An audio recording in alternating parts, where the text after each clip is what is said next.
Pemirsa, selamat pagi. Weekend terakhir di tahun 2024, hari ini hari Sabtu 28 Desember 2024 ya.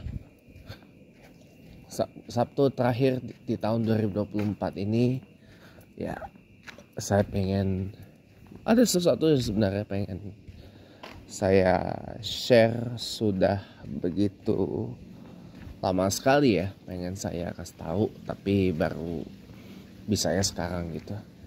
Yang saya heran itu gini loh, saya bertanya-tanya di dalam hati ya.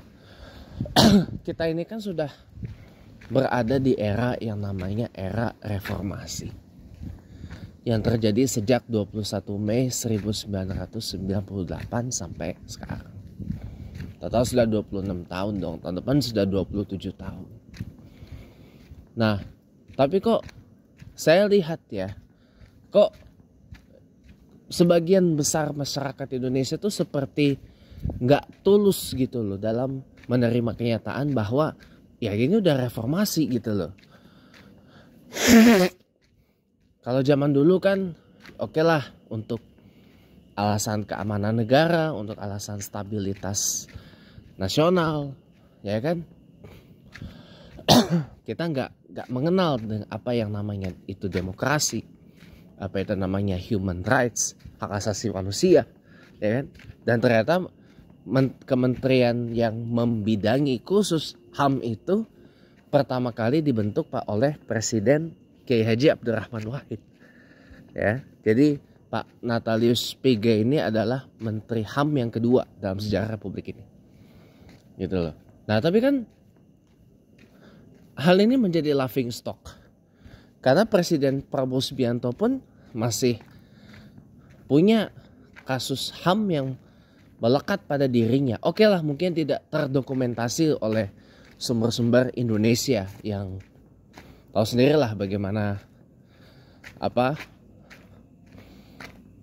hal-hal yang sebenarnya terjadi secara aktual terjadi di negara ini bisa disembunyi-sembunyikan tergantung pesanan dari pihak penguasa, tapi tidak untuk pihak luar. Kalau pihak luar itu dokumentasi terhadap apa yang aktuali terjadi di Indonesia ini tuh akurat gitu loh. Termasuk kasus HAM yang membelit Prabowo Subianto gitu loh.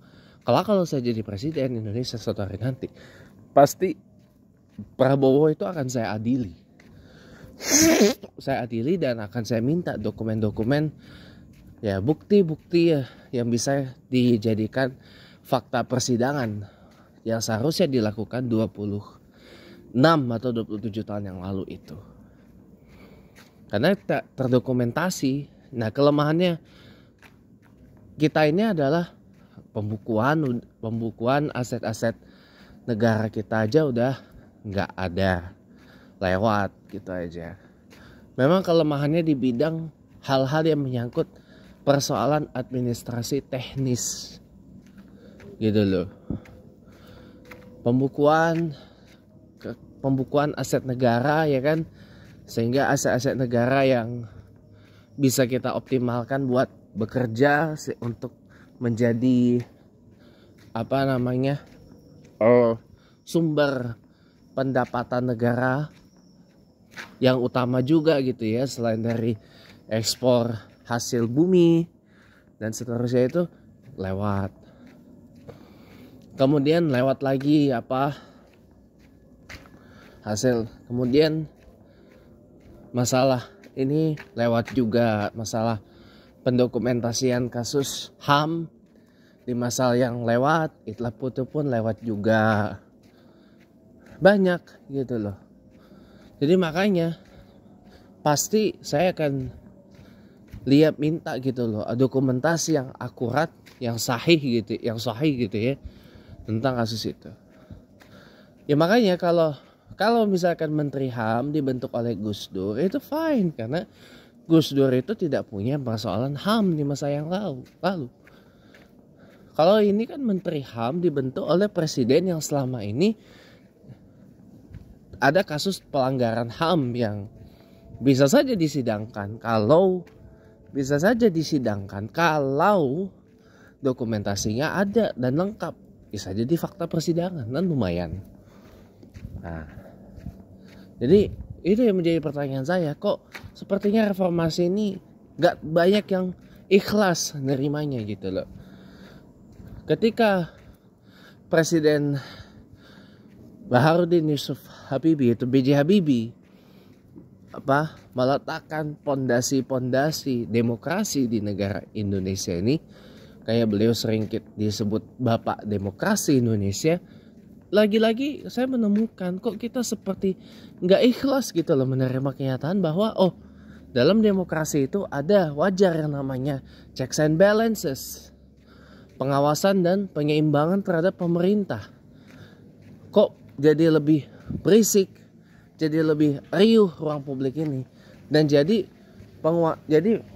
mereka yang merasa dirinya berkuasa atas seluruh rakyat Indonesia itu, dan mereka yang merasa berkuasa atas seluruh yang bisa dikuasai di daerah atau di lingkungan terkecilnya, jadi nggak bisa lagi seperti dulu, akan menghadapi banyak sekali yang namanya catatan, masukan, kritikan, bantahan, ya, dan sebagainya.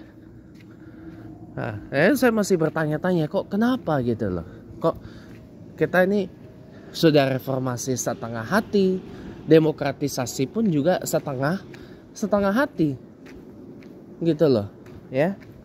Harapan saya ketika umur reformasi dan demokratisasi di Indonesia sudah mencapai 30 tahun nanti di tahun 28, harapan saya begini teman-teman. Harapan saya, ya, jangan lagi kita itu lakukan sesuatu setengah hati. Kalau bisa demokratisasi kita lakukan secara penuh, lakukan penuh gitu loh. Kalau reformasi bisa kita jadikan sebagai revolusi, jalanin. Karena kalau enggak, ya akan begini terus Indonesia ini.